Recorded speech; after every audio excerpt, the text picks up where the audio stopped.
Eh bien, bonjour à toutes et à tous, bienvenue. Merci pour votre fidélité au Festival international de géographie, malgré les nouvelles conditions imposées. C'est très très important effectivement de continuer à maintenir ces rencontres et je pense que voilà, l'équipe a beaucoup de mérite d'avoir réussi à nous faire un beau festival comme ça malgré tout. Donc nous sommes ce matin réunis autour de la thématique lieu source d'histoire. Et pour cela, nous avons la chance de recevoir 3 écrivains qui ont un point commun et pas des moindres, pas banal non plus, puisqu'ils sont tous les 3 géographes et écrivains et romanciers. Donc ça va nous permettre de voir à quel point la dimension spatiale peut avoir une importance dans une intrigue, et puis aussi à quel point le réel a pu influencer leur imaginaire extravagant, extraordinaire. Et puis constater peut-être aussi le point commun entre la littérature et la géographie, dans le sens où s'intéresser à tout finalement permet de mieux comprendre le monde. Jean-Baptiste Maudet, donc à ma gauche. Vous êtes venu avec des humains sur fond blanc. Vous êtes originaire de Bordeaux, si mes renseignements sont exacts. Après des études de lettres, vous vous êtes finalement consacré à la géographie. Je crois que vous l'enseignez encore aujourd'hui à l'université de Pau. Matador Yankee, votre premier roman, est paru en janvier 2019 et vous nous avez emmenés au Mexique, notamment avec un mi-cowboy, mi-torero. On retrouve avec des humains sur fond blanc votre talent pour mêler road movie, quête existentielle et échanges vifs et savoureux non dénués d'humour. Et cette fois, on a affaire à un humour yakoute. Puisqu'on se retrouve en pleine Sibérie, à chasser les rennes radioactifs avec une patineuse Younette, une scientifique rouquine de Moscou et un aviateur retraité de l'armée soviétique, c'est vous dire. Donc racontez-nous un petit peu cette histoire, je vous laisse raconter cette histoire, et par quoi elle vous a été inspirée, parce que je me demandais si ce petit extrait de radio au début de votre roman était votre source d'inspiration, ou si c'est... Oui, alors, comme il est très... Vous avez normalement ça marche. Bonjour, merci d'être venu nous écouter. Ça marche. Je vais rebondir sur peut-être pour raconter l'histoire sur ce que vous dites, et je vais peut-être lire les 3 mots du début du livre. Alors c'est donc Radio Yakoutia, septembre 2007. Radio Yakoutia n'existe pas, je vous précise. Elles sont rares les journées où l'on peut dire qu'à Moscou tout va bien. Et pourtant là-bas en ce moment tout va bien. Il fait un temps magnifique sur la capitale et il n'y a presque pas d'embouteillage. Chez nous, point d'interrogation, pas grand-chose à signaler. Un troupeau de rennes contaminé par la radioactivité se promènerait sur les routes. Impossible, il n'y a pas de route en Sibérie. Alors, j'ai souhaité commencer par cet extrait un peu dans le livre pour installer un climat, un climat d'un humour yakoute, où en Sibérie, les humains sont confrontés à un rapport à la nature extrêmement vif, un rapport sans doute à l'absurde extrêmement fort dans certaines situations de voyage, de déplacement, d'errance, d'hiver extrêmement durs à supporter lorsqu'on n'est pas du tout préparé à ça. Et donc ces 3 personnages, comme vous l'avez dit, Neva, une jeune adolescente qui, elle, appartient à une ethnie imaginaire qui s'appelle les Younets. On y reviendra peut-être tout à l'heure sur la part de l'imaginaire dans la construction mêlée avec des situations ethnographiques réelles. Et Tatiana, qui est un peu l'héroïne de ce roman, qui porte en tout cas la narration, et qui est une scientifique moscovite assez sérieuse, qui a consacré sa vie à la recherche, et notamment à l'impact de la radioactivité sur les organismes vivants.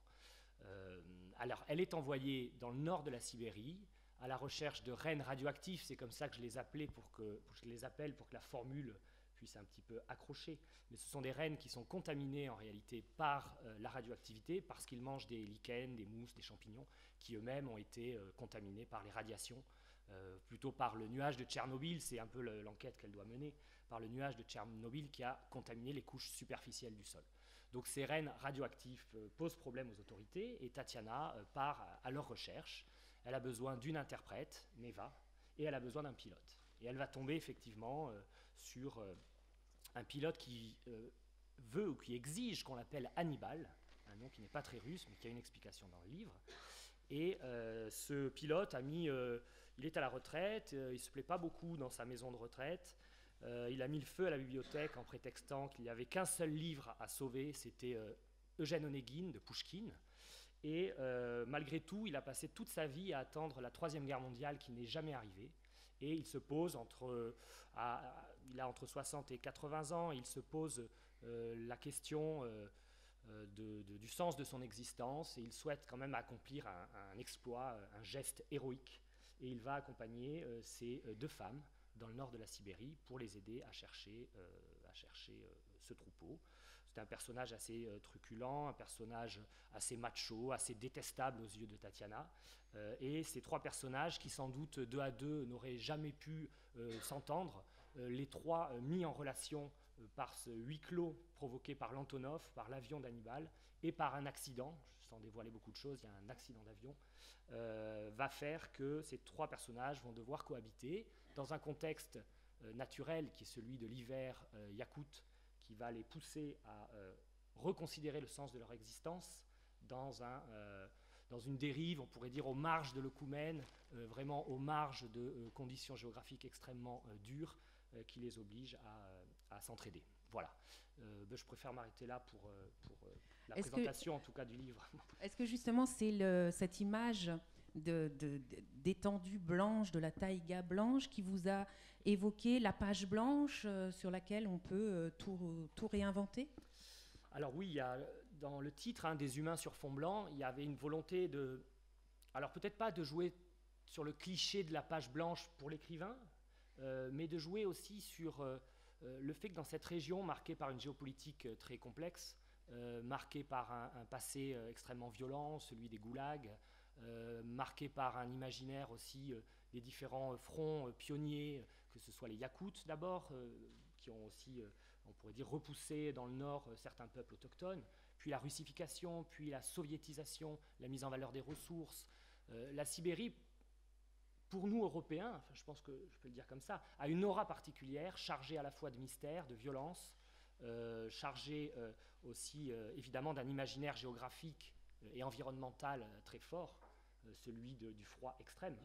À Yakoutsk, je crois que c'est l'une des villes où il y a l'amplitude thermique la plus forte, donc 30 degrés l'été, moins 70 l'hiver, donc il y a 100 degrés d'amplitude thermique, donc ça ne laisse pas, je crois, le corps et l'esprit tout à fait en paix par rapport à ces rigueurs-là.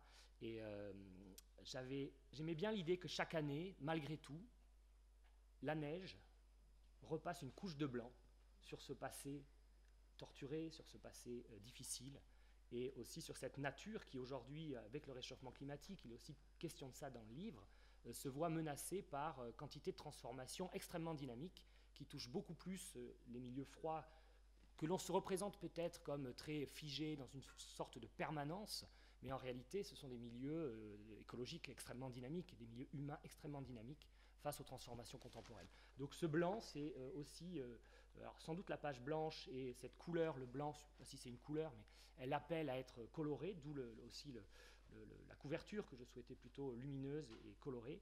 Donc ce blanc appelle aussi à être sali, à être coloré.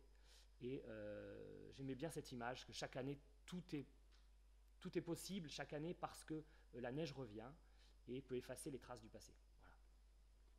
Alors Tatiana, elle n'a pas du tout envie d'y aller en Sibérie. Non. Elle a été déclassée, redéclassée. Ça parle aussi de cette dimension bureaucratique. Voilà. Alors Tatiana, elle est entourée d'incapables, qui sont des bureaucrates comme on n'en fait plus, en tout cas comme on peut se les imaginer dans un système extrêmement rigide et extrêmement patriarcal. Donc Tatiana, malgré ses recherches, malgré son talent scientifique, elle est vite reléguée à des tâches subalternes et elle est renvoyée par son patron pour résoudre cette énigme de ces rennes radioactifs. Elle est tranquillement au soleil sur les bords de la mer Noire et son patron la somme finalement de partir là-bas. Elle n'a absolument pas envie d'y aller, elle n'a pas envie d'interrompre ses vacances pour ça, elle n'a pas envie de se soumettre aux ordres de son patron qui en plus la harcèle depuis un certain temps à la fois dans son travail et puis elle essaie finalement elle fait en sorte, il voudrait bien son patron qu'elle démissionne, mais elle s'accroche pour montrer aussi qu'elle est plus forte que lui. Donc elle n'a pas du tout envie de partir en Sibérie, elle a encore moins envie de rencontrer un homme comme Hannibal, qui pour elle est un homme d'un autre âge, d'un autre temps, d'un autre siècle, et qui appartient à une Russie, on va dire, soviétique, à laquelle qu'elle a envie de... où elle incarne plutôt, elle, le dépassement post-soviétique de la Russie, et Hannibal concentre tous les clichés, on pourrait dire, à la fois de la rigidité bureaucratique, la rigidité, on va dire, de l'armée, la rigidité de l'armée russe, et la rigidité d'un homme qui est persuadé, dès lors qu'une femme entre dans son Antonov, et qu'il connaît par cœur et dont il assure avec talent, on pourrait dire, la survie, au même titre que lui. Hannibal est un personnage qui, au départ, est totalement étranger à l'imaginaire de Tatiana, au désir de Tatiana, et elle n'a pas du tout envie de partager son temps avec lui. Oui, et la situation évolue forcément quand on est enfermé à trois dans un avion à écouter des blagues débiles. Donc il y a le personnage de Neva qui est très intéressant, puisque les Younet, comme vous le disiez tout à l'heure, donc sont une peuplade que vous avez imaginée. Et il y a notamment ce beau personnage qui est l'oncle Vladimir, qui incarne un petit peu cette lutte des anciennes civilisations, des anciennes peuplades. Oui. Alors, peut-être un mot sur les Younets, parce que les Younets n'existent pas, et j'en discutais avec Emmanuel l'autre jour, qui avait pointé du doigt cette anomalie, donc on rigolait avec ça. Et alors j'ai plutôt rassemblé un matériau ethnographique existant, mais qui correspond à une autre ethnie, qui s'appelle les Yukagir, qui est une ethnie qui est éleveur de rennes dans le nord de la Yakoutie. J'ai plutôt choisi un nom Younets qui ressemble aux Nénets, qui est une autre ethnie qui est mieux connue que les Yukagir, pour créer du vraisemblable à partir d'un matériau ethnographique réel. Mais alors là, c'est peut-être le géographe qui en miroir aussi écrit de la fiction. J'étais très dérangé, ça me gênait beaucoup de parler d'un peuple que je ne connaissais pas et que je n'avais pas rencontré. Ça me gênait en tant que romancier de parler des Nénets, par exemple, ou des Yukagir, alors que je les ai pas rencontrés, je ne les connais pas. Ça me gêne de parler pour eux, ou même de parler d'eux sans les connaître. Alors c'est un vaste débat, parce qu'on peut évidemment parler des choses qu'on ne connaît pas, on peut parler à la place de certaines personnes. En tant que géographe, quand on fait un travail de recherche, il est évident qu'il y a une immersion longue sur le terrain pour pouvoir tout simplement rapporter de l'information sur soit les peuples, soit les espaces auxquels on s'intéresse. Donc les Younets constituent une ethnie sur laquelle plane un certain mystère, ce qui me permettait aussi de parler d'eux différemment en comparaison d'une ethnie qui aurait existé. Plane un peu le mystère de leur disparition. Ils ont plus ou moins échappé à une partie de la russification. Ils ont réussi à se disperser dans le Grand Nord pour un peu échapper à la fois à la russification et à la soviétisation. Et Vladimir, l'oncle de Neva, on pourrait dire que c'est un résistant. Il considère que sa culture est en danger, la culture Younets est en danger. C'est un résistant qui continue à élever tant bien que mal dans le nord de la Sibérie ses rennes. Il continue à habiter dans la forêt et à faire des allers-retours avec la ville, mais le moins souvent possible. Et en général, pour aller casser la gueule à un flic qui lui a intimé de ne plus utiliser tel motoneige dans tel espace. Bon. Donc c'est un rebelle, et c'est aussi une figure un peu dérisoire et qui représente ces peuples qui quand même progressivement disparaissent pour des raisons qui tiennent à la fois des conditions de vie de plus en plus difficiles pour eux, et aussi au poids et à l'impact de la russification et on va dire des orientations gouvernementales dans ces espaces-là. Ce sont des peuples en danger, et Vladimir, il incarne une forme de résistance, et c'est pour ça que Neva, qui est entre deux cultures, Neva, c'est une jeune Younets qui à la fois est un petit peu nostalgique de la vie des anciens, et qui en même temps est parfaitement intégrée à un mode de vie très contemporain. Elle va en boîte, elle écoute les Rolling Stones, et elle n'est pas du tout exotisée dans une forme dans une forme naïve de ce qui pourrait être les descendants de ces ethnies qui se retrouveraient tiraillés ou en tout cas trop nostalgiques de la culture des anciens pour pouvoir accéder au monde tel qu'il est. D'ailleurs, elle parle younette et russe. C'est pour ça qu'elle va être embarquée dans cette folle aventure, puisqu'elle va être la traductrice, en fait. Voilà, c'est l'interprète. Elle a quelques passions, hein, donc elle a été à l'école, elle parle très bien le russe et elle parle le younette. C'est pour ça qu'elle est engagée par Hannibal, qu'il a repéré à la faveur d'un concours de patinage de vitesse qu'elle a gagné. Donc Neva est une patineuse, c'est aussi une chanteuse, une danseuse. Donc Neva, elle a beaucoup de talent.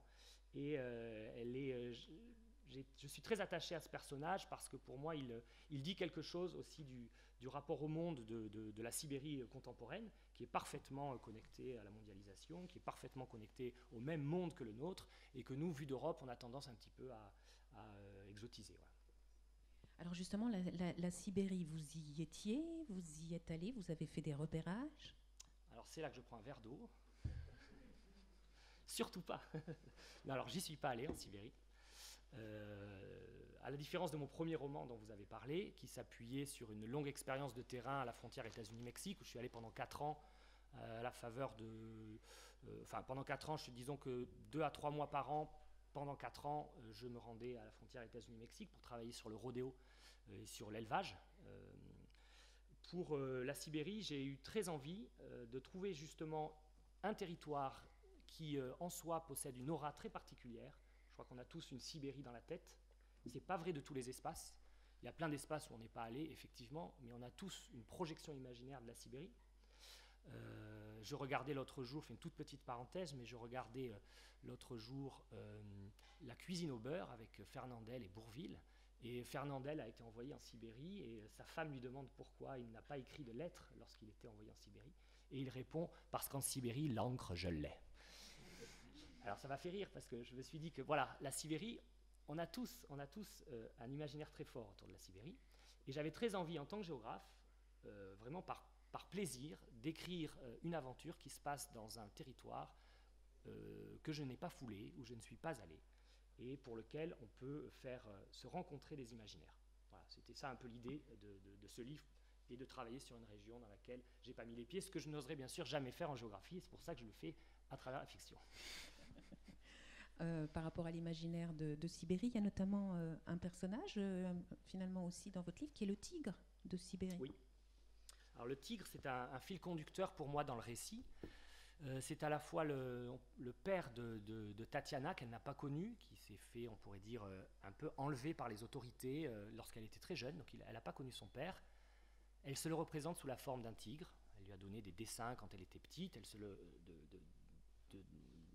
D'un tigre qui représente son père, une figure un peu forte, patriarcale, une figure protectrice, mais elle ne l'a pas connu.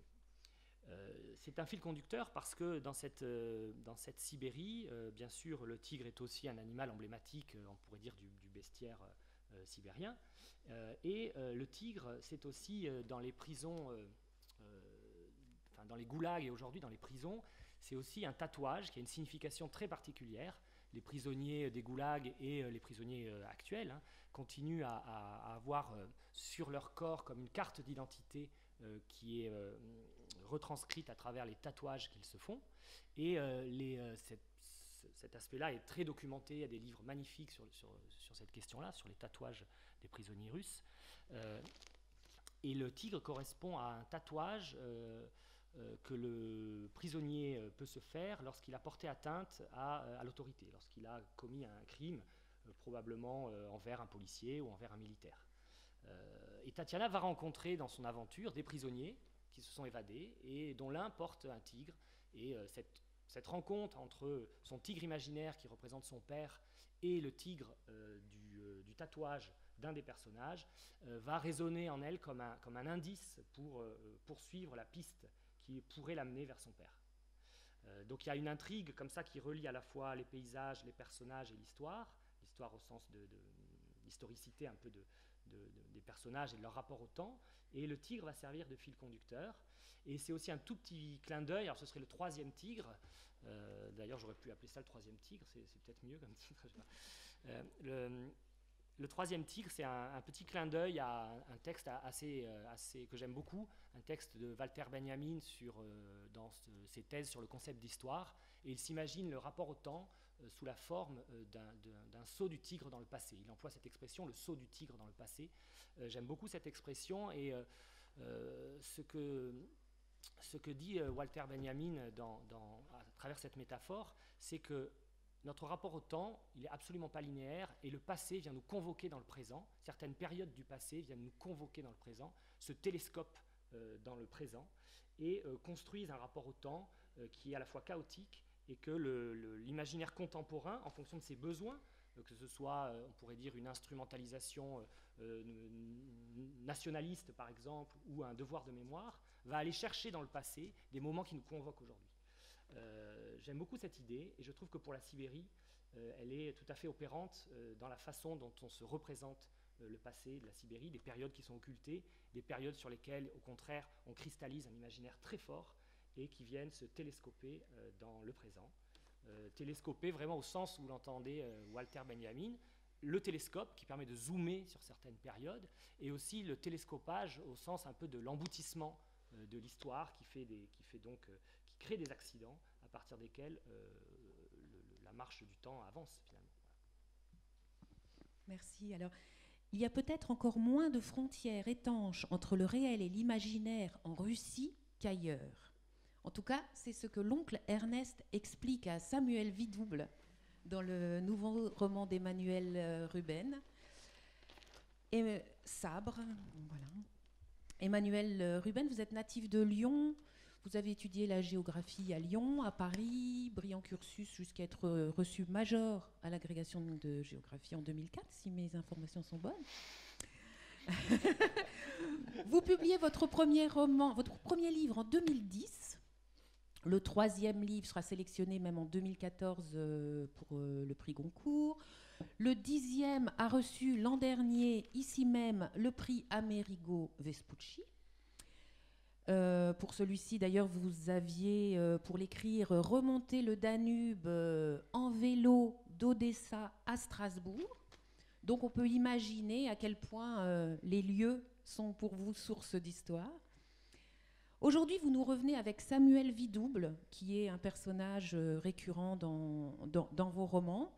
Et vous revenez donc avec Sabre, un roman qui se passe partout, au pied du Vercors, aux frontières de l'Europe, à Dieppe, où on s'embarquait pour l'Amérique, et ici même, à Saint-Dié, où on a inventé l'Amérique. C'est la quête rocambolesque de ce Samuel Vidouble, qui est un professeur d'histoire géo qui préfère largement les malles poussiéreuses à la lecture des journaux, et qui découvre à la mort de son grand-père, en rentrant des obsèques, qu'un vieux sabre ébréché qu'il avait toujours vu accroché au mur n'est plus là. Donc nous voilà partis avec lui à suivre les tribulations d'un ancêtre hypothétique dans un vrai faux roman historique, vrai faux roman familial. Et je vous propose, Emmanuel Ruben, de nous présenter Monsieur Victor Vidouble de Saint-Pesan, seigneur de Montserieux, baron de Mortecelle et roi des Lives. En tout cas, merci tout d'abord pour cette présentation. Bonjour à toutes et à tous. Le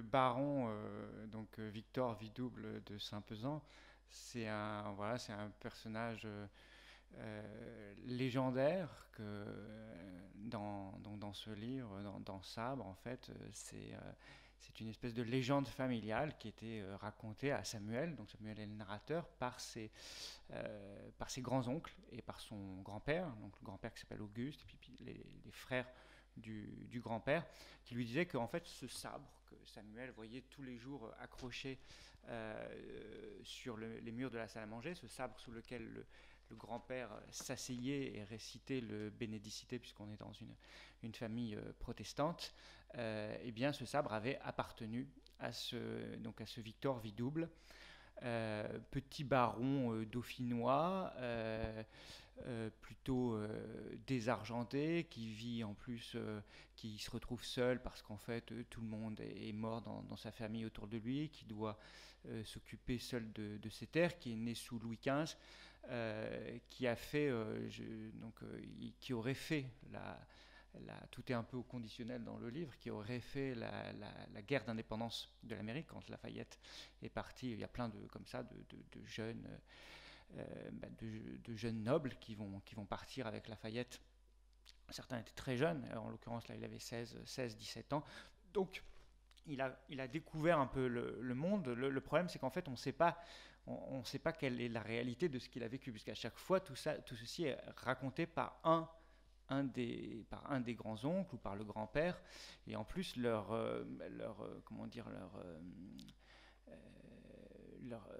récits se contredisent et sont pas du tout sur le même mode. Et en fait, progressivement, Samuel, qui se remémore, puisqu'en fait, oui, il a découvert que le lendemain de la mort du grand-père, de l'enterrement du grand-père, eh bien, le sabre a disparu. Il va se remémorer, puisqu'il ne retrouve pas le sabre, il finit par retrouver une page, en effet, dans une malle. Il retrouve une page de faux titres de livres, vous savez, ces pages sur lesquelles les auteurs font les dédicaces, et elle est assez lacunaire, il a du mal à la lire, et en tout cas, après il retrouve une page du livre en l'occurrence, mais il n'y a qu'une page, toutes les autres sont manquantes ou effacées, l'encre a été effacée par les siècles, et il voit qu'il est question de ce roi des livres qui aurait vécu donc ce roi des livres, c'est Victor Vidouble. Alors pourquoi roi des livres? Parce qu'en fait, Victor Vidouble aurait, au moment de la Révolution française, dans les années 1790, il a émigré parce que voilà, il avait peur que sa tête tombe, comme les têtes de beaucoup de nobles, d'aristocrates. Il quitte ses terres du Dauphiné, il se réfugie en Suisse d'abord, puis ensuite en Allemagne, et puis en fait, au fur et à mesure des conquêtes napoléoniennes, il est de plus en plus repoussé de plus en plus loin, et il va même donc franchir le Niémen et se retrouver dans les pays baltes.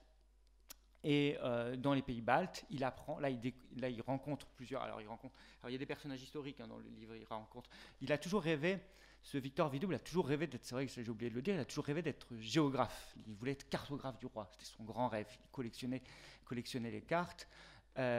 Il s'était passionné pour la géographie, il voulait être géographe du roi, mais à chaque fois, il écrit à Louis XVI, mais Louis XVI ne lui répond pas.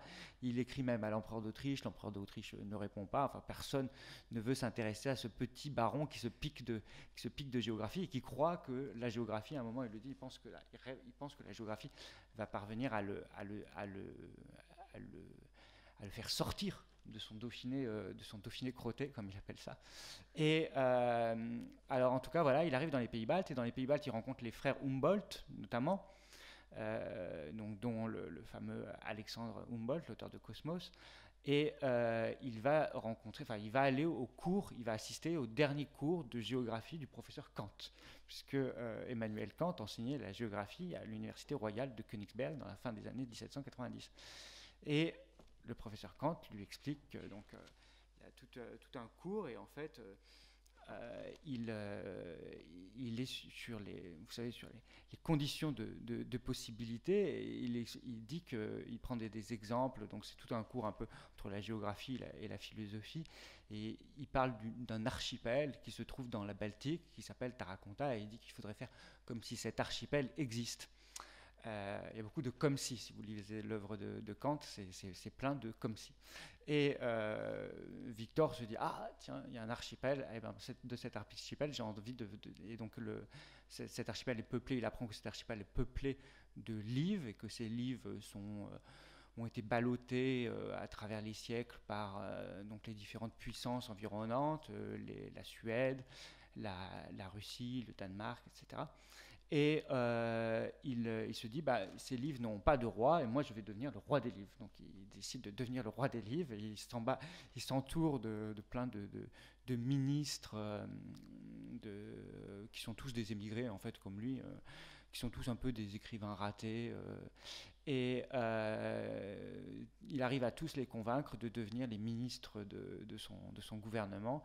Et donc il s'embarque pour cet archipel. Alors je ne vous raconterai pas ce qui se passe ensuite. Mais voilà, j'ai essayé. Enfin, l'idée, c'était un petit peu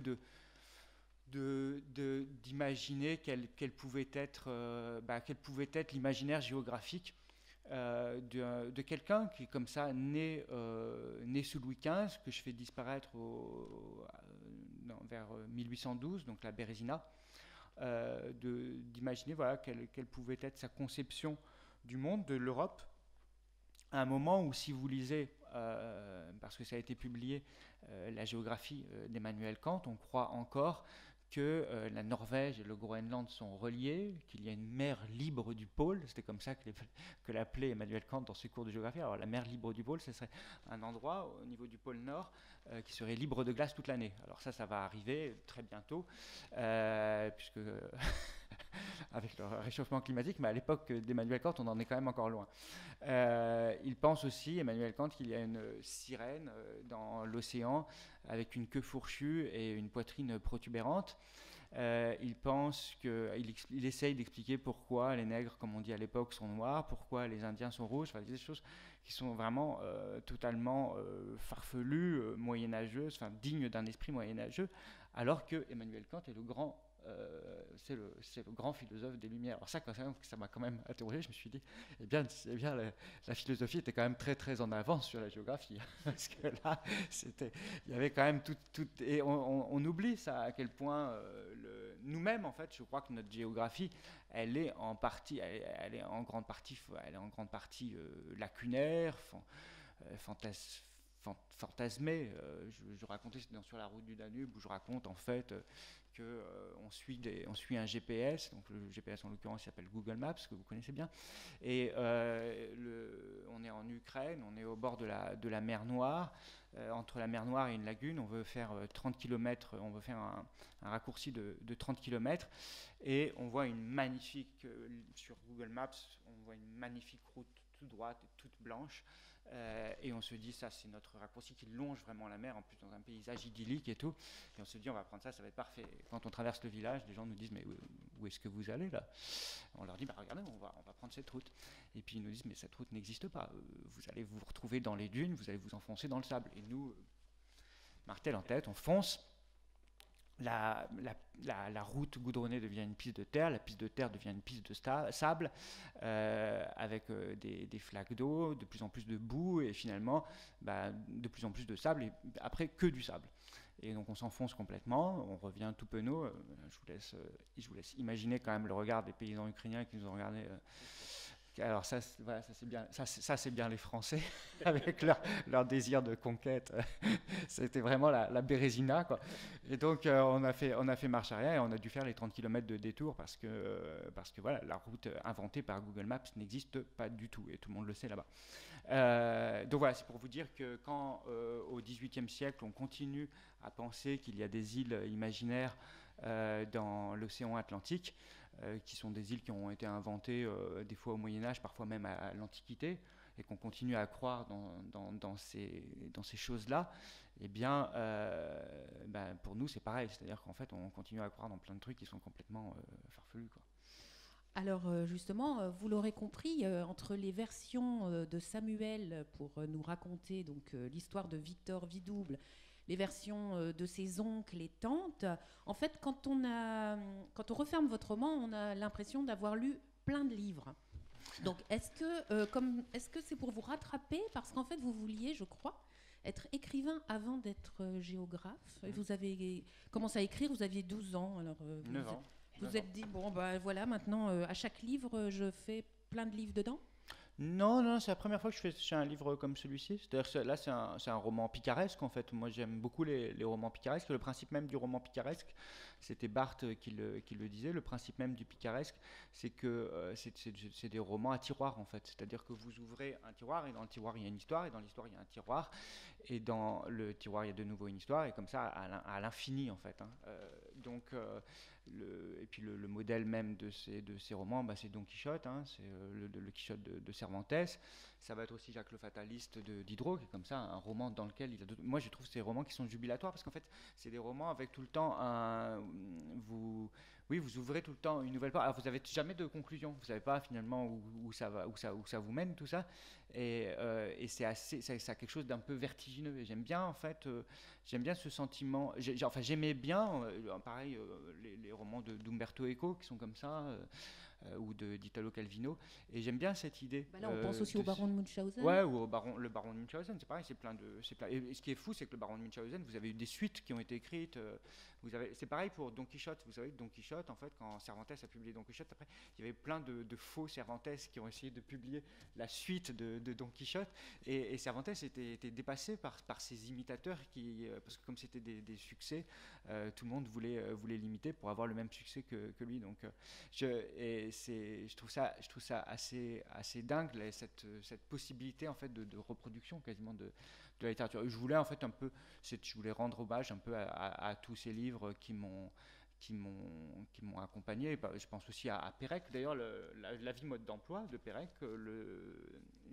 vous avez sous le titre La vie mode d'emploi, il est marqué roman au pluriel, roman avec un S.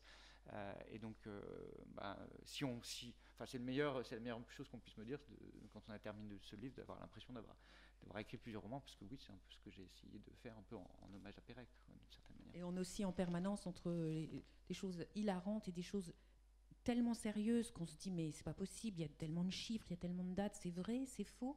Et en fait, effectivement, je pense que c'était la symbolique de l'accrochage du sabre, peut-être, puisqu'il était entre l'Angélus de Millet, donc une reproduction, donc quelque chose de très réel, et puis une photo du Pan Ferré, qui est si j'ai bien compris, une falaise imaginaire. Donc, plus ou moins. Enfin, oui, j'ai changé un peu le nom, mais en fait, les gens qui connaissent ces endroits-là peuvent très très bien les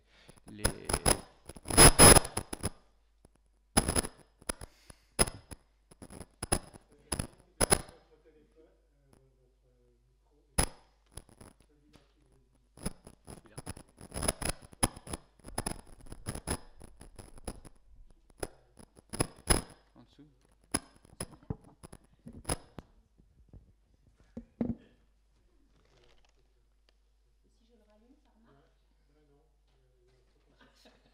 Il va falloir passer le micro. Si, ça remarche. Ça remarche. Les mystères de la technique, vous savez, on maîtrise pas encore tout. Hein. Elle se rebelle de temps en temps.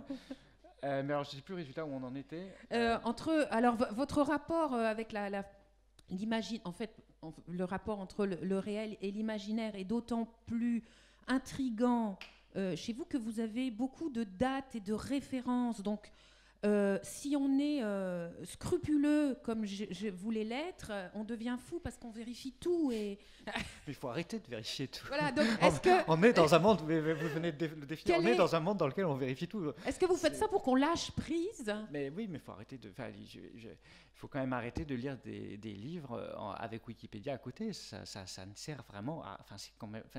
je sais que moi-même je le fais, donc on a tous aujourd'hui cette tendance, mais si on lit des romans avec Wikipédia à côté, en fait on lit plus des romans. Vous ne pouvez plus lire un roman si vous avez Wikipédia à côté de vous.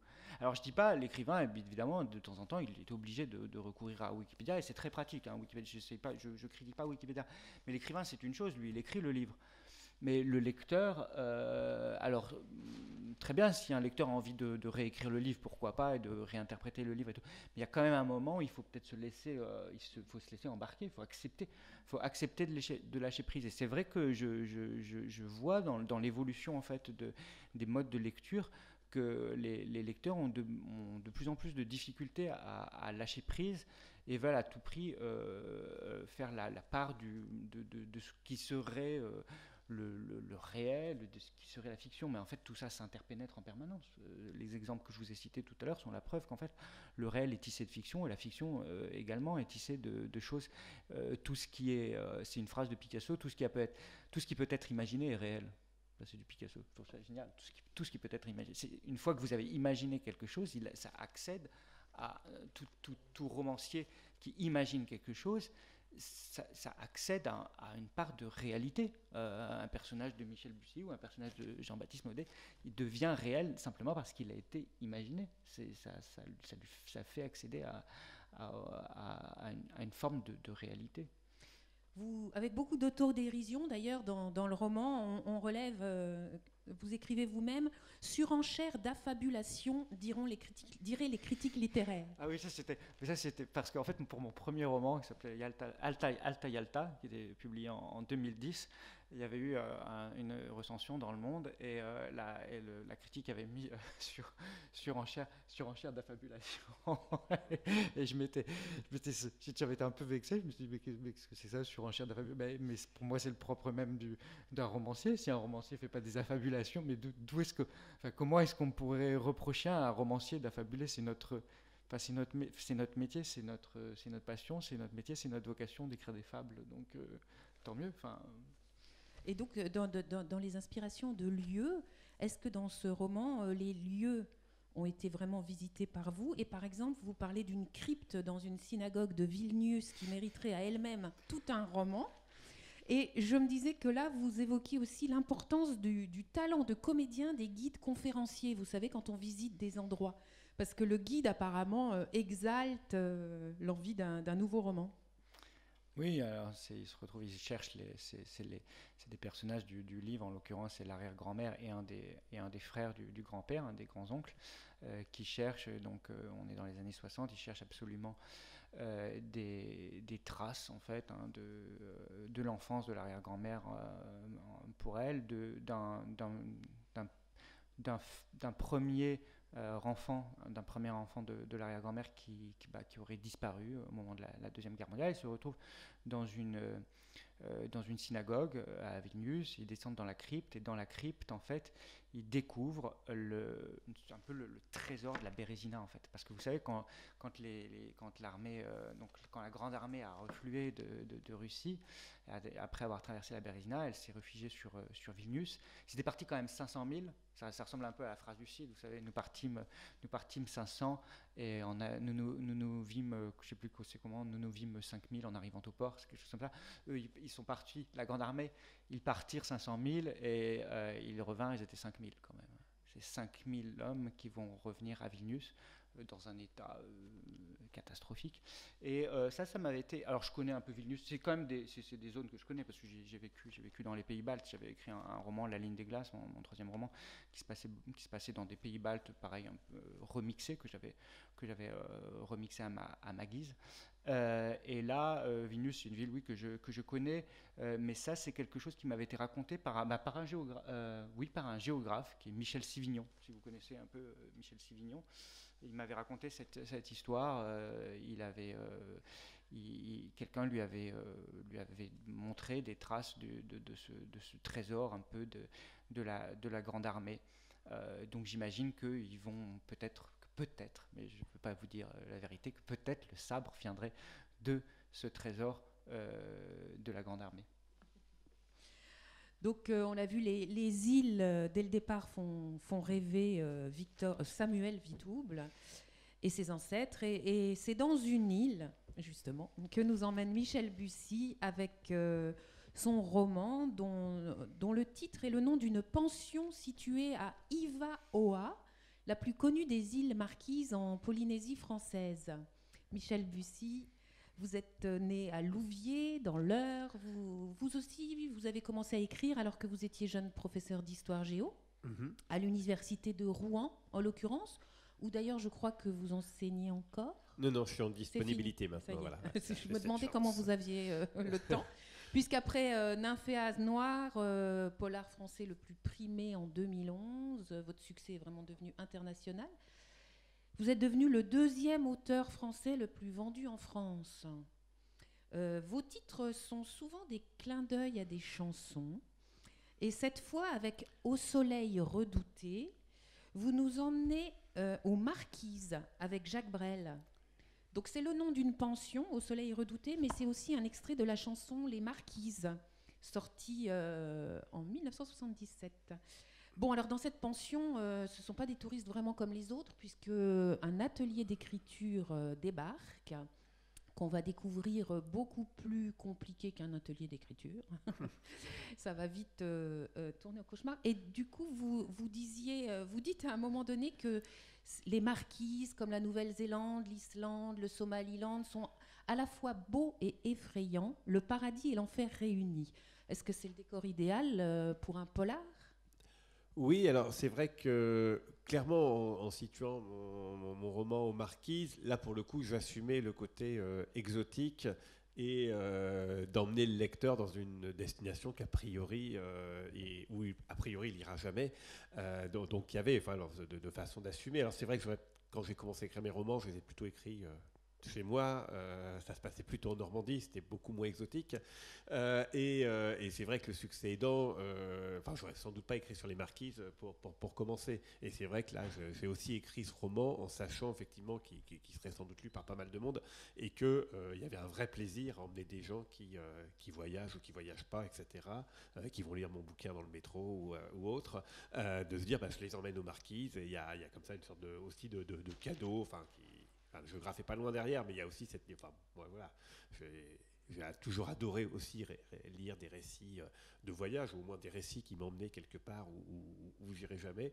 Donc il y avait il y avait quand même cette idée, après évidemment j'ai bossé mon truc sur les Marquises, etc. Mais au départ, il y a quand même cette idée de me dire, allez...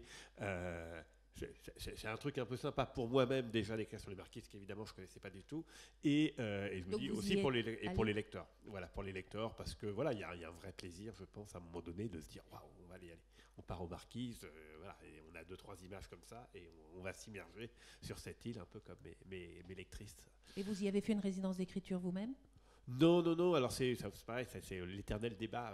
Est-ce qu'il faut allé dans les lieux, est-ce qu'il faut y rester débat d'ailleurs d'écrivains comme de géographes, hein, parce que est-ce qu'il faut écrire sur ce qu'on connaît ou pas, quelle est la bonne distance, bon Dieu, est-ce qu'il faut être dedans, est-ce qu'il faut être dehors, est-ce qu'il faut trouver la bonne distance pour être ni complètement dedans ni complètement dehors. Bon, c'est un débat éternel.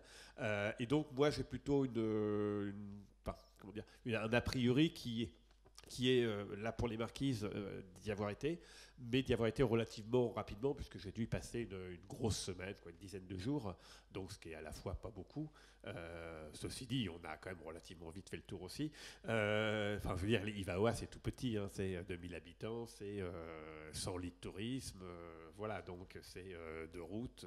Donc évidemment, on peut y passer une vie, mais c'est, comment dire, c'est aussi quelque chose qui est très particulier. Après, il n'y a pas d'a priori, c'est-à-dire que moi j'écris des romans sur des lieux où je ne suis jamais allé, un truc qui se passait en Azerbaïdjan, en Arménie, etc. J'ai adoré complètement inventer les choses et faire ça avec des tas de bouquins, Wikipédia, m'amuser à inventer, à fantasmer un lieu où j'ai jamais mis les pieds.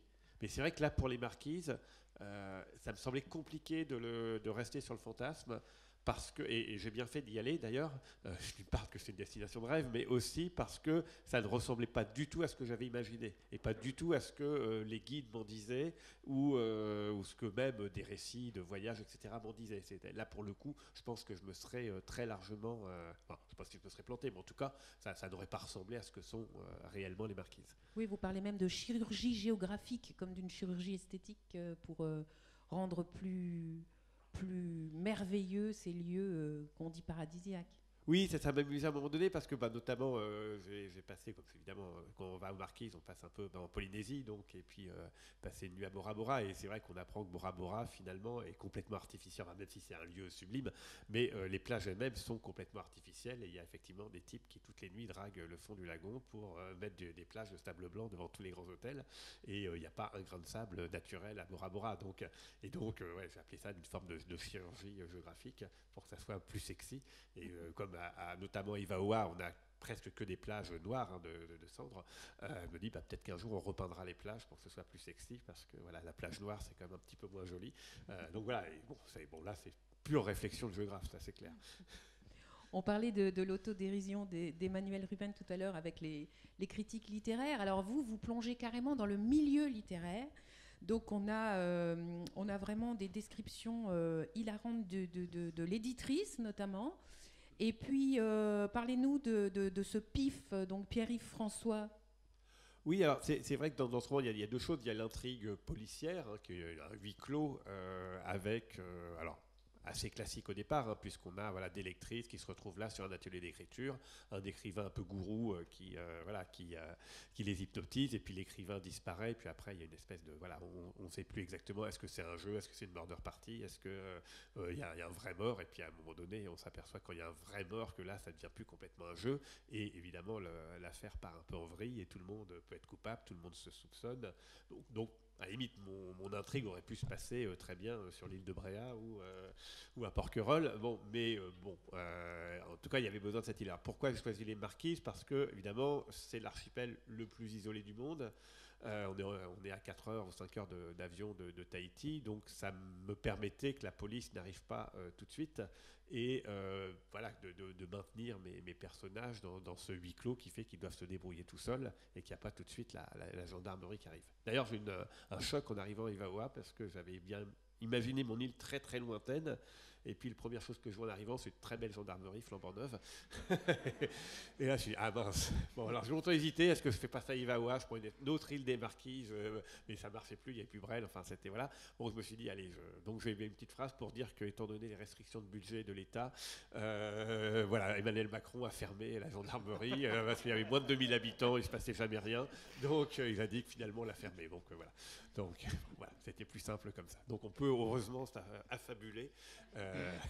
Que s'il y avait des gendarmes, ça marchait plus. Enfin, ça marchait moins. Il y a quelque chose aussi qui est apporté, quelque chose de très particulier qui est apporté par les Marquises, c'est le mana. Oui, alors, quand j'ai choisi les Marquises, je connaissais les Marquises, bien que géographe émérite, je connaissais les Marquises qu'une sorte de vernis autour de Gauguin, de Jacques Brel, les Tiki, enfin voilà, c'était quelque chose de relativement... superficiel. Et c'est vraiment là le gros avantage Alors, quand on est universitaire et géographe, il y a un double avantage, c'est qu'effectivement, on aime bien aller se promener et sentir le parfum, on a l'impression d'être des sortes de professionnels de l'analyse géographique, mêlant la nature, la sociologie, l'économie. Donc, c'est un peu la formation des géographes, d'être capable un peu de rassembler beaucoup d'éléments comme ça. Et puis, évidemment, on aime bien aussi se plonger dans les livres, en tout cas. Et donc, on peut assez facilement rassembler la documentation. Et c'est ce que j'ai fait. Donc, j'ai évidemment à peu près tout lu sur les Marquises. Et donc, travail classique d'universitaire, de digérer un peu toute cette information pour en ressortir quelque chose qui, du coup, devient une fiction, mais qui essaye quand même de se nourrir d'autres récits de personnes qui l'ont connu, etc., et qui l'ont décrit. Et donc, tout de suite, je me suis aperçu qu'effectivement, les Marquises, je ne sais pas si j'avais tiré le bon numéro, mais en tout cas, ça m'a très vite passionné, parce qu'à la fois, c'est une île, c'est un archipel, qui fait 10 000 habitants, les Marquisiens à peu près peut-être 10 000 Marquisiens en métropole, donc c'est très peu, finalement. On n'entend finalement pratiquement jamais parler, la Polynésie, déjà, on n'entend pas beaucoup parler, mais alors les Marquises, puis bon, ils sont assez discrets, en quelque sorte. On ne peut pas dire qu'il y il y a un événement, quelque chose comme ça qui voilà. Et alors qu'on est sur une culture assez fascinante. Enfin moi, plus je découvrais, plus je me disais, mais c'est assez incroyable. Enfin, et puis les Marquisiens ont ce côté de dire qu'ils ont tout inventé. Alors je sais pas si c'est complètement vrai, mais pour eux, ils ont inventé le tatouage, hein, c'est eux les premiers. Ils ont inventé donc les tikis, ces fameuses sculptures qu'on trouve partout, c'est eux les premiers, c'est là qu'on trouve les plus grosses, les plus nombreuses, etc. Donc les Néo-Zélandais, tout ça, c'est que des copieurs, voilà, c'était eux les premiers, c'est eux qui ont conquis à peu près tout le Pacifique, enfin toutes les îles autour en tout cas. Et puis donc voilà, donc il y a un côté comme ça, et c'est vrai que c'est assez fascinant. Évidemment, le haka, le fameux haka, le vrai haka, c'est le marquisien, c'est pas celui des All Blacks, qui est une vague truc touristique, quoi. Et donc voilà, c'est assez génial parce qu'effectivement, ils sont très fiers de leur culture. Et puis il y a quand même ce côté ethnocide qui est finalement assez peu connu quand même en France, hein, qui est, alors, toujours un sujet à caution, mais on dit qu'ils étaient à peu près 100 000 les Marquisiens quand les Européens ont débarqué. Bon, c'est difficile de vérifier, mais en tout cas, ils étaient sans doute très très nombreux. Et ça, on est à peu près sûr qu'ils étaient plus de 2000 en 1900 à peu près.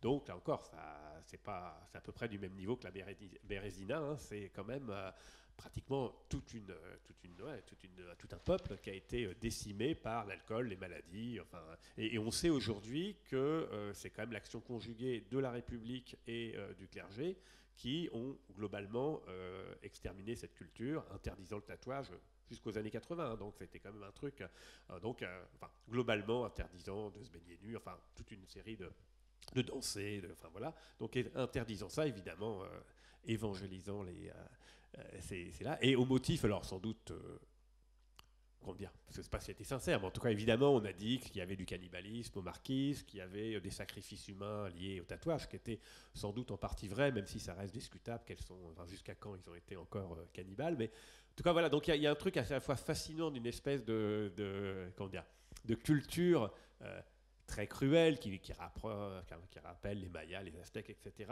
de cette histoire particulière de la République du clergé français qui arrive là en faisant table rase, et puis aujourd'hui une espèce de redécouverte très exotique, effectivement, ils sont complètement dans l'air du temps, évidemment, les Marquisiens, avec leur danse, avec leur tatouage, avec leur rapport à la nature extrêmement direct, avec une sorte de tourisme qui n'en est pas un, voilà, il n'y a pas de panneau d'indication, enfin il faut se débrouiller, donc finalement ils ont quelque chose qui est très... comment dire, oui, qui redevient complètement, entre guillemets, à la mode. En tout cas, on voit bien qu'ils ont une espèce de trésor qui vraisemblablement feront fructifier.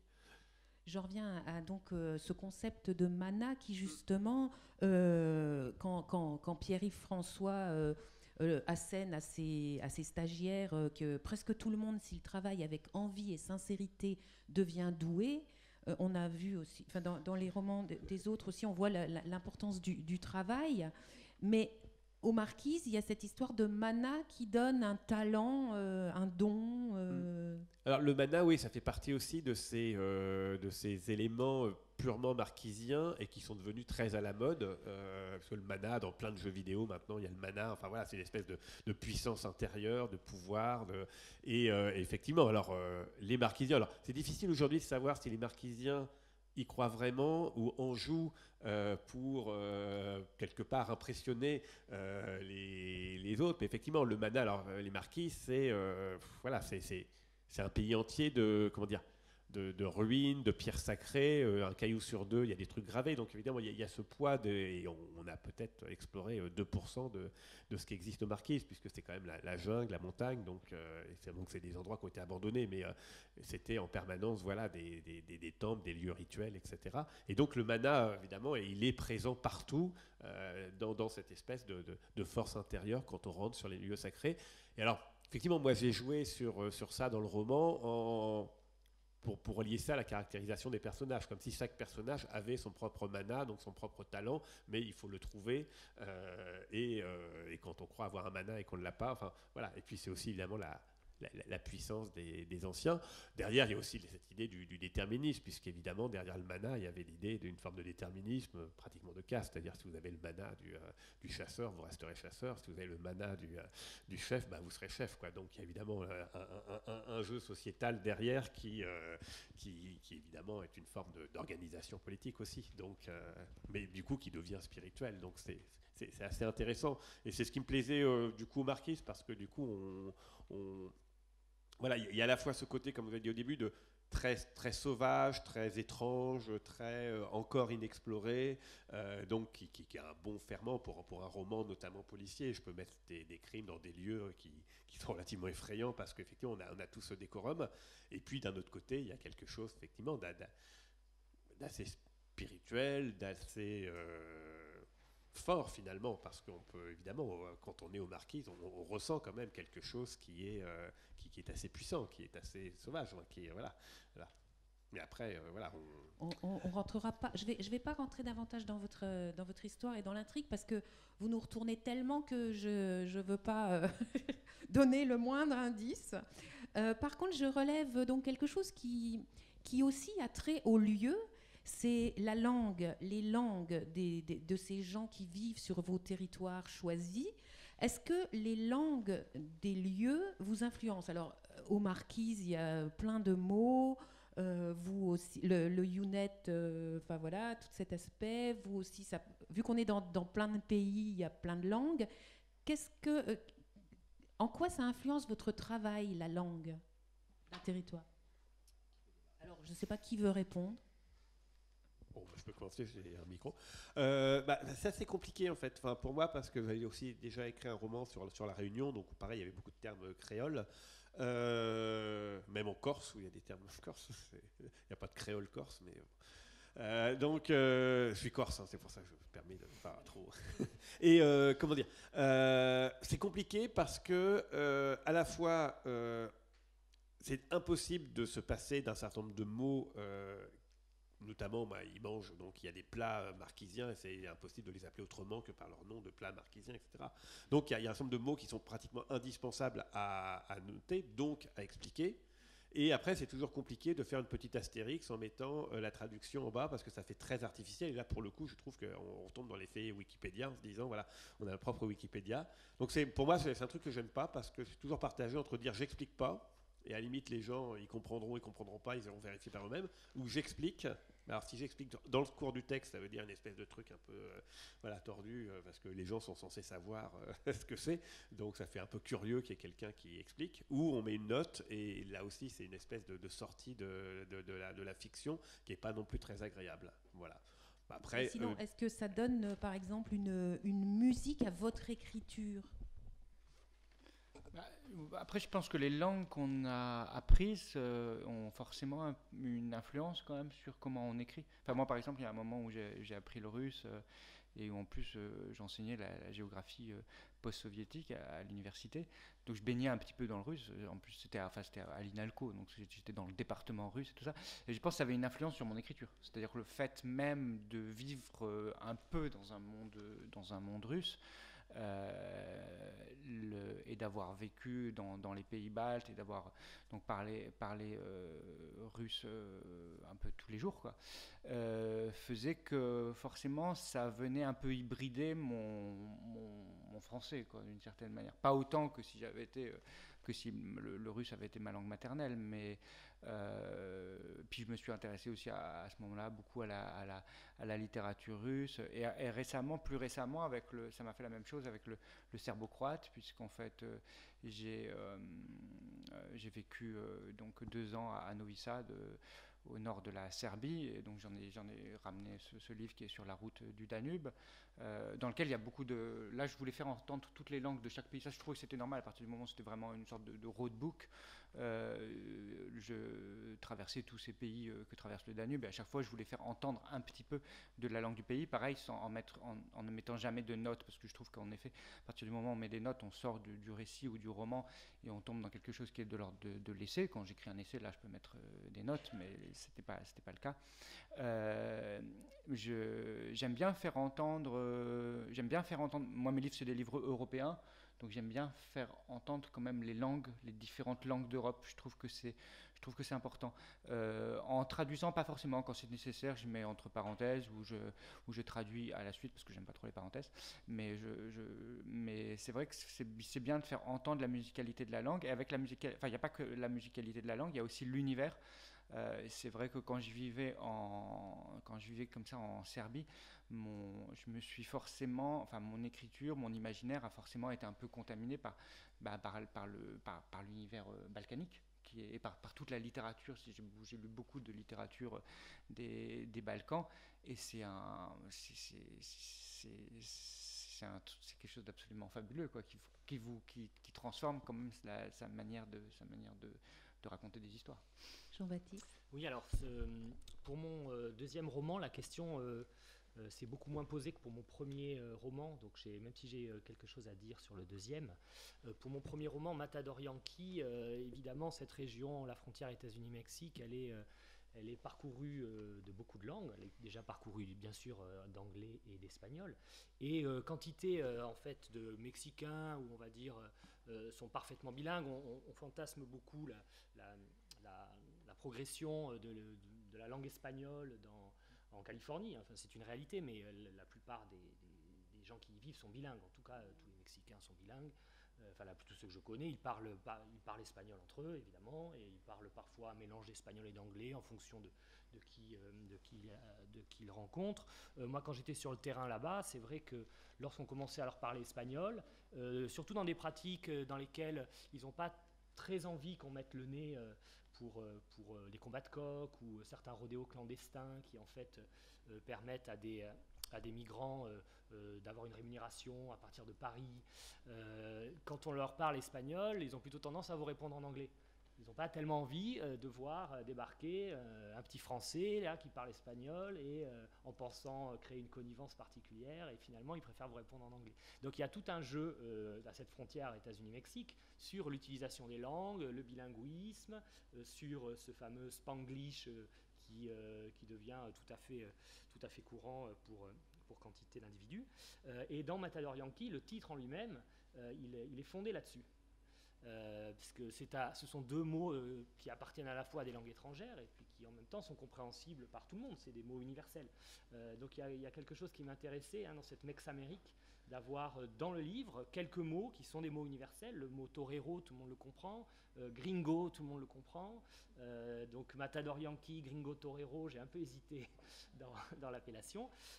Donc dans le livre, il y a un jeu sur cette langue, mais qui reste assez discret, et c'est un équilibre à trouver, je pense, en fonction du sujet qu'on traite, pour ne pas non plus que le lecteur, en tout cas, sente une forme d'exclusion dans l'utilisation d'un terme qui, tout d'un coup, le projette dans quelque chose qu'il ignore totalement et qui serait comme un clin d'œil de l'auteur à lui-même, mais qui ne s'adresse pas vraiment au lecteur. Je me dis parfois qu'il peut y avoir un peu un manque de générosité à utiliser des termes que seul l'auteur comprendrait, alors que l'auteur s'adresse à des lecteurs. Et dans le deuxième, je parle pas russe, donc, et la Sibérie est un territoire où je ne suis pas allé, donc je n'ai pas du tout essayé de capter quelques termes savants qui permettraient de crédibiliser l'aventure à partir de termes locaux. En revanche, comme le Younet est une langue inventée, il y a un bureaucrate qui, avant de trouver Neva qui, elle, parle le Younet, qui dit à Tatiana qu'en fait elle est sauvée parce qu'il y a un poète Younet qui est en train d'écrire un dictionnaire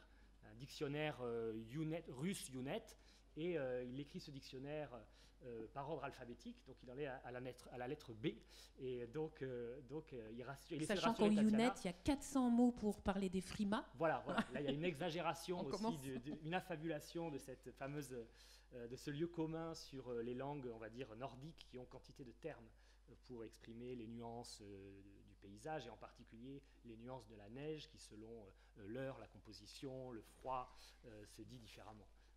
Voilà. Donc ce poète, Tatiana est rassurée parce qu'à partir de la lettre B, elle va pouvoir tout à fait s'exprimer avec les ethnies locales. On a vu aussi dans vos romans, donc dans le vôtre, le Tchernobyl, l'irradiation. Dans le vôtre, on a l'ethnocide et puis Mururoa aussi qui est abordé. Dans le vôtre, Emmanuel, ça parle beaucoup politique aussi. Est-ce que quand on est géographe, on écrit forcément des romans un peu en forme de manifeste?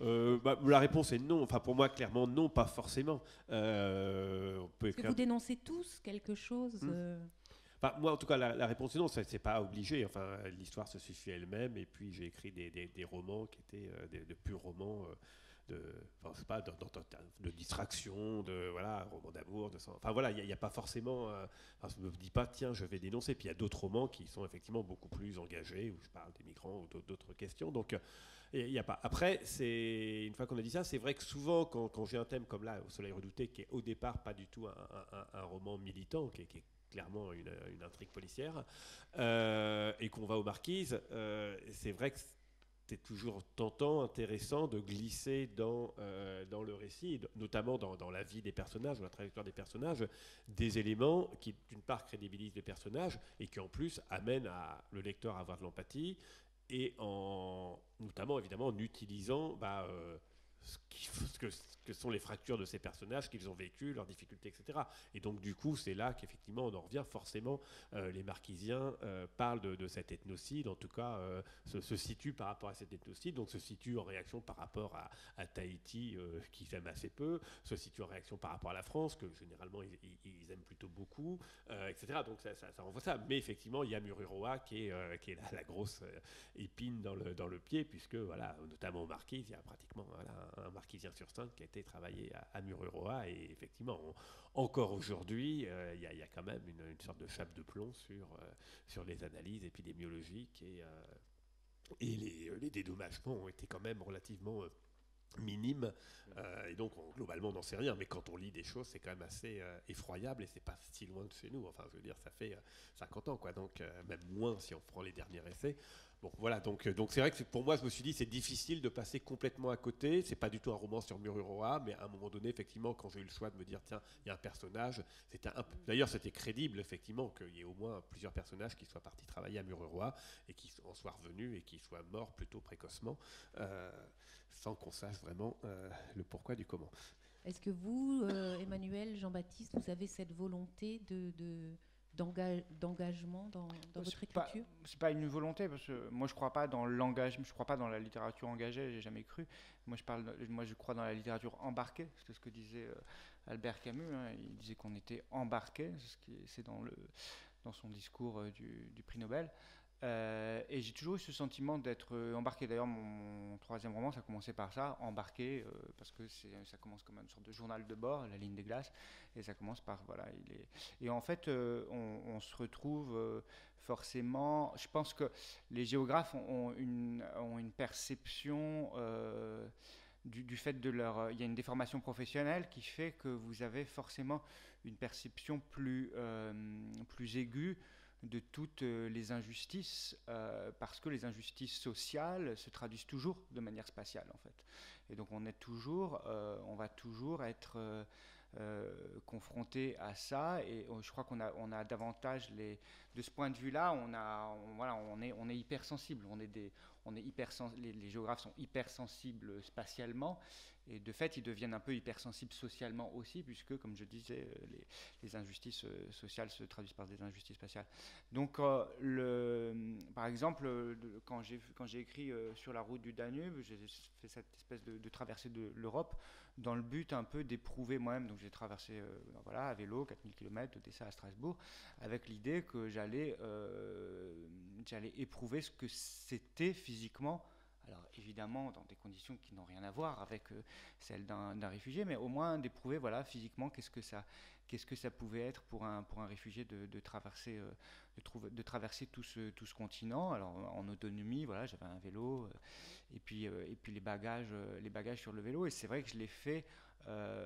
Cette idée quand même m'est venue alors que je vivais à Novi Sad, donc en 2015-2016, au moment vraiment au moment crucial de ce qu'on a appelé très improprement la crise migratoire. Et nous, en fait, on les voyait tous les jours. C'est-à-dire que c'était impossible de ne pas...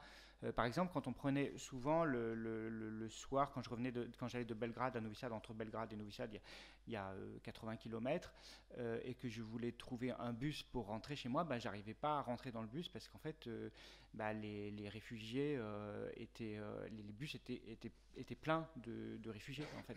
Et en plus, il y avait... les chauffeurs, il y avait une sorte de il y avait un camp de réfugiés devant la gare, ce qu'on n'a jamais eu par exemple en France. En France, en fait, on a été complètement on a fait comme si on voulait pas avoir ça. On a tout fait. Voilà, on a mis notre masque ou notre visière. On a tout fait pour ne pas être confronté à ça. Or, en fait, les Serbes et tous les peuples des Balkans se sont retrouvés vraiment confrontés dans tous les jours. C'est-à-dire qu'en fait, on voyait des réfugiés tous les jours dans la rue.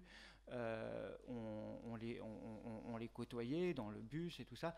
Et il y avait beaucoup d'entraide. C'est-à-dire qu'en fait, en gros, les chauffeurs de bus les faisaient rentrer dans le bus, aller rentrer. Puis c'est pas grave si les voyageurs ensuite n'avaient pas de place, vous alliez prendre le train ou vous trouviez un autre moyen de rentrer chez vous. Donc il y avait et forcément je me suis retrouvé à aller les aider dans des centres qui étaient organisés pour ça. Puis ça rejouait sur des choses qui étaient très pour les Serbes, ça faisait rejouer des choses qui étaient très vives. En fait, nous on a complètement oublié ce qui était en Europe de l'Ouest. Ça fait tellement de temps en fait qu'on vit dans la paix et qu'on vit dans le confort et qu'on vit dans la sécurité qu'en fait on a complètement tout oublié, mais à un point qui est fou. Alors que les Serbes n'ont pas oublié ça. Il y a seulement 15 ans en fait, ils étaient 200 000 d'entre eux à quitter la Croatie ou la Bosnie-Herzégovine dans des conditions atroces. Avec les armées croates qui les chassaient, soutenues en plus par les Américains à l'époque, et donc ils avaient vécu ça. Et pareil pour les Croates, c'est-à-dire que les Croates ont vécu aussi la même chose, miroir inversé de ce qu'ont vécu les Serbes, les Bosniaques pris entre les deux.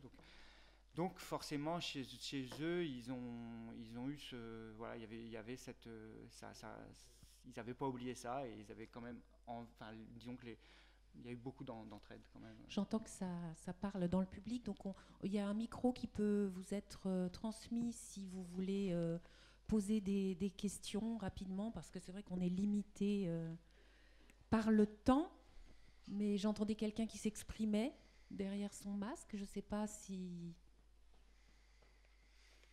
d'où ça vient, parce que je ne vous vois pas vos visages en fait.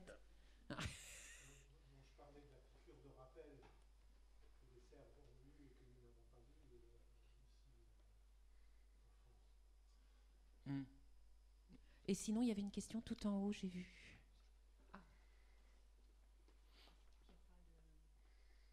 On parle fort, ça va faire. Parlez fort, peut-être, parce que avec les conditions sanitaires, tout ça, on ne peut pas passer.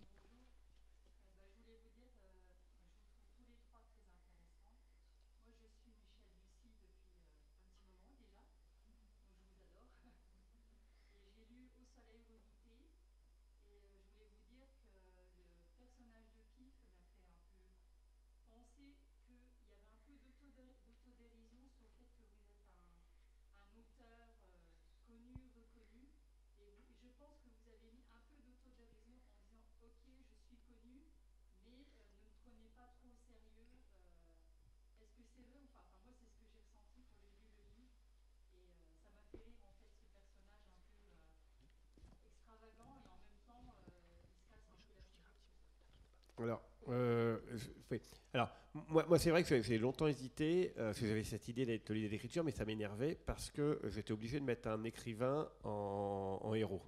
Et les écrivains, qui ne sont pas géographes, ils sont hélas majoritaires, manquent beaucoup d'imagination, et il y en a beaucoup qui mettent comme personnages des écrivains. C'est incroyable le nombre d'écrivains, il y a plus d'écrivains dans les romans que dans la vraie vie.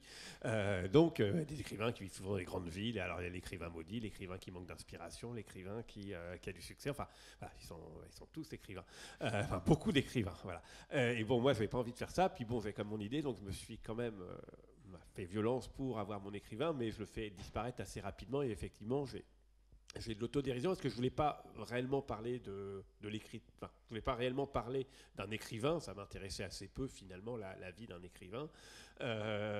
Et pour le coup, elle est encore plus fantasmée que le fantasme sur les lieux. Et par contre, je voulais parler de lecture en fait. Et c'est plutôt un roman qui, en dehors des Marquises, parle de la lecture, de l'importance de la lecture, de l'importance que ça peut avoir. Et ça, c'est vrai que c'est un truc. Mais pour ça, mes deux camarades vont peut-être pouvoir en parler. Mais en devenant écrivain, j'ai découvert ce que pouvait être le rapport à la lecture, l'influence de la lecture, le fait que la lecture parfois peut changer la vie. Enfin, c'est vrai que c'est très impressionnant quand on écrit des romans d'avoir des gens qui viennent vous voir, vous écrivent, parce que le livre modifie des choses. Alors, quand c'est sur un lieu, c'est presque pratique. Quand j'écris sur La Réunion, voilà, il y a évidemment plein de gens qui habitent La Réunion, qui connaissent La Réunion, qui m'ont dit des tas de choses. Voilà, donc c'est un peu de ça que je voulais parler aussi. C'est ce côté assez fascinant quand on invente quelque chose. On se sent quand même très vite une sorte d'imposteur quand même. Enfin voilà, quand j'écris sur La Réunion, je ne suis pas réunionnais, je connais assez bien, mais voilà, il y a toujours un truc d'imposteur de se dire on va écrire à la place des gens sur leur vie, leur lieu, etc. Et c'est vrai que ce retour de la lecture des gens qui presque vous remercient d'avoir été une sorte d'ambassadeur, ou en tout cas d'avoir compris des choses que eux-mêmes ressentaient mais n'arrivaient pas à mettre sur le papier. Enfin, c'est assez fascinant pour l'écrivain. Et du coup, c'était aussi ce côté comment la lecture finalement, ou comment le livre vu du côté du lecteur a quelque chose qui est presque magique, et l'écrivain a un peu envie de s'effacer, enfin comprend pas vraiment comment ça. Voilà. Notamment, et je pense que c'est un des trucs de géographie, c'est pour ça que j'aimerais bien entendre mes camarades là-dessus, parce que c'est assez curieux. Moi, voilà, quand j'ai écrit sur la Corse, quand j'ai écrit ça, je me sentais, il y avait toujours cette espèce d'idée d'illégitimité, de parler à la place des gens, et pourtant ça fonctionne quand même, heureusement, quoi. Mais, voilà. Et du coup, ça donne souvent aussi des discussions très riches avec les gens. Je me permets de rajouter un mot à ça. Je suis assez d'accord avec cette idée de sentiment d'illégitimité parfois à parler à la place des gens. Il y a des gens qu'on connaît très bien, on parle à leur place, ou on va dire, moi c'était pour les éleveurs de bétail par exemple. Mais c'est vrai qu'il y a quelque chose qui se joue dans une rencontre. Alors c'est un lieu commun de dire ça, mais l'écrivain il fabrique quelque chose avec un entremêlement de fiction et de réalité qui lui est propre. Mais il y a toujours quand même le lecteur qui vient à la rencontre de ça. Et moi, j'aime bien laisser des portes ouvertes, enfin des possibilités d'accueil du lecteur qui, lui, vient avec sa connaissance de la question. Sur La Réunion, il y a des gens qui y vivent et qui, évidemment, par exemple, connaissent beaucoup mieux La Réunion que l'auteur. Moi, sur la Russie, je ne parle pas russe, je ne suis pas allé en Russie. Donc, il y a ce sentiment d'illégitimité qui, parfois, est très fort selon l'histoire que l'on raconte. Il était beaucoup plus fort pour moi dans le deuxième que dans le premier, parce que j'y ai vécu beaucoup plus longtemps. Et ça me permet aussi un peu de faire un crochet sur l'autre question à laquelle j'ai pas répondu, sur l'engagement en quelque sorte par rapport à ce sentiment d'illégitimité. C'est vrai que moi j'ai écrit que 2 livres, alors la question elle est assez simple. C'est déjà pas mal. Mais il y a la fiction, je pense qu'elle sert pas de détour pour documenter une question ou pour réparer une injustice sociale, par exemple. Moi, je ne vois pas la littérature comme ça, mais cette rencontre le permet. Sur la frontière États-Unis-Mexique, le livre avait un peu pour stratégie, pour toile de fond, de réparer cette immense arnaque du cow-boy blanc, qui n'a jamais été blanc. Le cow-boy réel n'a jamais été blanc. Les premiers cow-boys, les garçons vachés, c'est d'abord des métis, c'est d'abord des Mexicains, enfin des Espagnols, puis des Mexicains, puis des métis, puis des Indiens qui ont domestiqué le bétail bien avant les Européens, qui eux arrivent par la côte Est et qui sont soit des artisans, soit des fermiers, mais ce n'est pas des cow-boys. Et le mot rodéo, il incarne ça, c'est-à-dire c'est un mot espagnol, rodéo, tout le monde le sait, et personne ne voit que ce mot espagnol, il désigne un sport qui est mondialement connu pour être très emblématique de l'identité états-unienne. Donc évidemment que le livre, ce n'est pas une thèse pour réparer une forme d'injustice culturelle, mais c'est la toile de fond d'un roman qui embarque les personnages et qui, par cette rencontre, permet à chacun d'enrichir sa connaissance et d'enrichir peut-être ses doutes et ses conceptions sur une question sociétale, culturelle, éthique qui traverse le livre. Est-ce que finalement, d'ailleurs, la littérature n'est pas aujourd'hui un des derniers moyens pour pouvoir encore explorer le monde, parce qu'on a peut-être déjà découvert beaucoup de choses. Les explorations géographiques, les grandes explorations géographiques sont un peu derrière nous. Est-ce que c'est la littérature maintenant qui peut...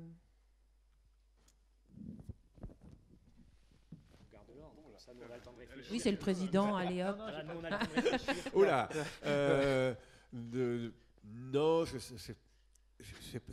suis pas sûr. Enfin, c'est sûr qu'aujourd'hui, on écrit différemment, évidemment, que, comme on disait, du fantasme du XVIIIe siècle, où, évidemment, la façon dont Kant écrivait la géographie, ou dont même Jacques London l'écrivait, etc. Parce qu'évidemment, on a une connaissance différente, et si on veut écrire sur des horizons nouveaux, il faut sans doute se pencher sur la Lune ou la planète Mars ou d'autres choses, parce que c'est comme on dit maintenant, là, il y a une vérification complète, immédiate, donc on ne peut plus faire sans doute fantasmer, rêver de découvertes. Les gens sont beaucoup plus informés, on a accès à l'information. D'ailleurs, c'est vraiment une vraie... voilà, je pense qu'on partage cette frustration. C'est-à-dire, c'est plus difficile d'embarquer les gens dans une espèce d'imaginaire, alors que les gens peuvent tout de suite aller sur Wikipédia et vérifier si c'est vrai, si c'est pas vrai, etc. Après, il reste évidemment l'imaginaire et d'inventer des lieux. Et je pense que c'est vraiment un point commun qu'a priori on a tous les trois, c'est vraiment de mélanger. On est tous les trois géographes et pourtant on s'amuse tous les trois à mélanger des trucs complètement inventés. Et c'est peut-être ce qui permet du coup de réexplorer le monde, parce que c'est vrai que c'est très frustrant de se contenter de la réalité géographique, et parfois elle est trop plate, elle n'est pas assez. Quand on écrit un roman, il y a toujours des choses un peu métaphoriques, un peu symboliques, et donc c'est vraiment en inventant des choses ou en les déformant qu'on fait mieux comprendre finalement une métaphore. Et donc moi très souvent, je détourne la réalité, comme ma gendarmerie d'Ivaoa, mais on pourrait citer 1000 exemples où je n'utilise pas la réalité parce que la réalité ne convient pas tout simplement à ce que je veux raconter. Oui. Qu'il y a les faits historiques, les lieux géographiques et puis les légendes. Donc c'est vrai qu'un romancier se nourrit forcément de tout ça. Je ne sais pas si des gens dans le public... On a de la chance, il n'y a pas de rencontre juste après nous. Alors c'est pour ça qu'on déborde un petit peu. Mais est-ce que quelqu'un veut poser une question ? Merci beaucoup encore pour vos présentations. Alors peut-être deux petites questions. Comment vous définissez vous personnellement vos liens géographie et littérature, et peut-être ce dont vous parliez à l'instant, c'est un peu le paradoxe, on parle beaucoup d'écologie, de planète, de terre, mais c'est plutôt le discours littéraire ou les récits de voyage qui prennent le pas, je trouve, plus que sur les discours géographiques, parce que dans les médias, on a peu de géographes, peut-être Sylvie Brunet, et bon, on a beaucoup plus d'historiens dans les médias que de géographes. Qui répond à ça? Vous n'êtes pas obligé de répondre tous les trois. Il y en a un qui peut se déléguer. Oui, alors, c'est une réflexion que je me fais aussi. C'est-à-dire que je crois en tout cas, les géographes sont obligés de se faire cette réflexion. Le géographe, il a une identité un petit peu floue. Il est quand même censé être au carrefour. C'est des sciences naturelles, des sciences sociales. Il s'intéresse à beaucoup de sujets. Il travaille souvent avec d'autres disciplines. Donc, il a une position un petit peu à la fois qui semble être extrêmement ouverte, extrêmement au carrefour de quantité de problématiques. On pourrait se dire, mais le géographe, il est indispensable à une pensée complexe de la planète, de l'humanité, du réchauffement climatique. Et bizarrement, on voit aussi que avec le géographe dans l'espace public, il fait l'objet de malentendus. Souvent, quand on travaille sur tel ou tel sujet... moi, par exemple, sur le rodéo, et quand je dis que je suis géographe, les gens me disent mais il y a un grand blanc dans la conversation. Mais quel est le rapport, hein, maintenant, c'est de l'anthropologie, c'est de la sociologie. Donc il y a un déficit d'identité, mais je pense que ce déficit d'identité, il peut être une force extraordinaire dans sa relation à la littérature. c'est un peu comme, on parlait de Wikipédia, donc j'en reparle. Wikipédia, les rubriques sont par tiroir, hein, donc il y a l'hydrologie, la climatologie, les peuples, l'histoire, et le géographe et la littérature. Moi, c'est pour ça que je vis cette rencontre comme quelque chose de beaucoup plus flou et de beaucoup plus souple, pour réintroduire une forme de complexité, que ce soit dans les sciences sociales ou que ce soit dans la littérature, où on a envie que toutes ces choses-là coexistent. Et ce désir de vérification, je suis assez d'accord, on est aujourd'hui obsédé par la vérification, mais la vérification, elle est souvent par un seul angle. Et la littérature permet, je pense, d'avoir une vision beaucoup plus imbriquée, beaucoup plus complexe, sans chercher des vérifications niche par niche de notre rapport au monde. Pour moi, la géographie et la littérature, il y a une entente, une rencontre commune que je trouve assez spontanée, en fait. Voilà. Et qui est très ancienne, en fait. Hein. Moi, je crois que tous les grands écrivains sont des géographes. Vous prenez le début de... C'est un livre de Balzac qui s'appelle Sérafita. Lisez un jour la première page de Sérafita de Balzac, vous verrez, c'est de la pure géographie. Vraiment de la pure... Il décrit la côte de la Norvège, en fait. Et il décrit vraiment les indentations des fjords. Moi, ça m'avait fasciné parce que quand j'étais gamin, la première carte que j'ai dessinée, c'était une carte de la Norvège, puis je rajoutais des fjords tous les jours, et comme s'il n'y en avait pas assez. Et en fait, quand j'ai lu la première page de Sérafita de Balzac, je me suis dit, c'est fou, là, ce talent de géographe qu'il a, et le talent de géographe avec le talent d'écrivain, parce qu'en fait, je crois que d'écrire la géographie, c'est écrire la Terre, et ce qui nous intéresse dans les écrivains, dans beaucoup d'écrivains, même chez quelqu'un comme Proust, qui est aussi très, très géographe, le Proust n'est pas seulement... c'est pas seulement une recherche du temps perdu, c'est aussi une recherche d'un espace perdu. Et un des premiers commentateurs de Proust était un géographe. Hein. La première pléiade de Proust qui a été publiée, parmi les commentateurs, il y a un géographe. Donc je crois que c'est très ancien, en fait. Ça commence avec Strabon et Hérodote, probablement, qui sont les premiers grands écrivains géographes. Alors pour faire un peu pas de débat, mais quand même moi, je suis à la fois d'accord, mais à la fois c'est pas que ça me gêne, mais c'est vrai que la géographie est quand même une science dominée, parce que quel que soit son secteur de la géographie, on est toujours confronté, moi je faisais de la géographie politique, on était 20 confrontés à une armée de politistes, etc. Dans chaque domaine, on est confronté à ça. C'est-à-dire donc on est présent partout, mais toujours un petit peu dominé ou les faire valoir. Et ça me gênerait qu'en littérature, ça soit la même chose, c'est-à-dire que finalement tous les écrivains soient géographes, comme tous les sociologues sont géographes, et comme tous les... J'ai dit tous les grands. Tous les grands, oui, tous les grands. Alors, tous les grands sociologues sont aussi un peu géographes, et tous les grands politistes sont aussi géographes, et finalement, tout le monde l'est, et tout le monde le fait sans le savoir, et nous, on n'est plus, enfin, il n'y a plus de... Il y a plein de mauvais écrivains qui sont mais du coup, qui sont pas géographes. Parce que, oui, c'est ça. Et du coup, comment dire, parce que du coup, finalement, les géographes se retrouveraient une nouvelle fois cantonnés dans le récit de voyage. Je pense que pour les gens, le géographe absolu, c'est Sylvain Tesson. Parce qu'il fait du récit de voyage. Et il est géographe, Sylvain. Mais néanmoins, dans l'imaginaire des gens, moi je ne pense pas que je suis géographe dans l'imaginaire des gens. Il faut vraiment s'intéresser à ma page Wikipédia pour le savoir, ou venir à Saint-Dié. Mais la grande majorité des gens ne savent même pas. Voilà. Et je pense que c'est le cas pour nous trois. Et heureusement d'ailleurs, ils ne lisent pas nos livres parce qu'on est géographe, mais parce qu'ils aiment nos livres. Mais du coup, on revendique aussi d'être géographe, et donc ça fait partie de ce petit truc. C'est-à-dire qu'à un moment donné, moi, c'est pour ça que je suis très content qu'on parle aussi de fiction, etc., de territoire imaginaire, parce que c'est un peu frustrant de revoyer à la géographie une espèce de science de la description, de science des évidents, de science du voyageur, de science du réel, et que si on est capable aussi d'inventer des histoires, si on est capable de faire du récit picaresque, si on est capable de faire...